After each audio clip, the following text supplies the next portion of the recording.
Goeiemôre en welkom by ons laaste oordeenking van hierdie week. En ons het in hierdie week gesels oor in gesprek met God. En ek hoop dat in hierdie week het jy iets geleer. Iets opgetel van God se hart. Iets opgetel van hoe ons moet kommunikeer met God. Vandag gesels ons oor oorgawe.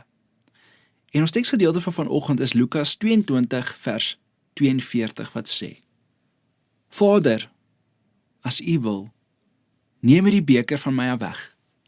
Laat nogtans nie my wil nie, maar U wil geld. Ons reis deur gebed eindig nie by vrae nie.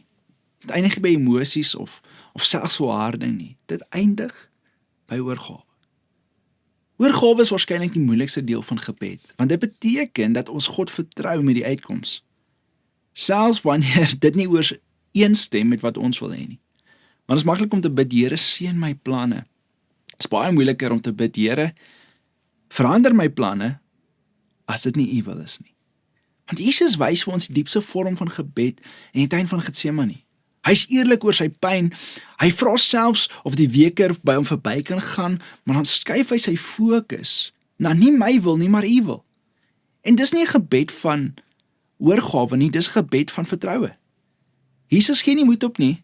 Hy gee homself totaal en al oor. Want oorgawe beteken nie dat ons ophou bid vir wat ons wil hê nie. Dit beteken dat ons leer om God te vertrou, selfs wanneer sy antwoorde anders lyk as ons verwagtinge.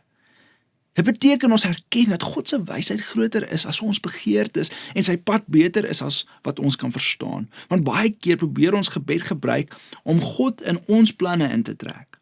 Maar ware gebed trek ons in God se planne in. Dit verander nie altyd die situasie nie, maar dit verander altyd ons harte. Want daar is 'n vrede in oorgawe wat jy nêrens anders gaan kry nie. Wanneer jy uiteindelik ophou veg vir beheer oor jou lewe en begin vertrou, begin jou hart te rus. Nie omdat alles perfek is nie, maar omdat jy weet, jy is in God se hande. En Jesus se oorgawe in Getsemane was nie die einde van sy verhaal nie, ons weet dit. Dit was die begin van redding vir die wêreld. Wat soos 'n verlies vir party mense gelyk het God gebruik vir 'n oorwinning. En dit wys vandag vir ons dat oorgawe nooit die einde van hoop is nie. Dit is die begin van God se werk. En wanneer ons begin bid met oorgawe, sê ons nie vir God wat om te doen nie, ons sê vir hom: Here, ek vertrou U, selfs wanneer ek nie verstaan nie. En in daardie plek ontdek ons iets baie diep. Ons ontdek, God is nie net die een wat ons antwoorde gee nie. Hy is die een wat ons dra, maak nie saak wat die antwoord is nie. Kom ons bid saam. Vader, vanoggend kom bid ek, nie my wil nie, maar U wil. Here, vir elkeen wat vanoggend luister, mag ons vanoggend braaf genoeg wees om daai gebed te bid. Here, nie ons wil nie, maar laat U wil geskied. En Here, kom verander ons planne. As dit nie in lyn is met U wil nie, kom skuif ons lewens in die rigting wat U wil hê ons in moet beweeg. Here, ons wil nie vashou aan ons eie wil nie. Here, ons wil vanoggend kom en ons wil sê, hier is ons lewe. Dis U lewe. Lei ons in Jesus naam. Amen.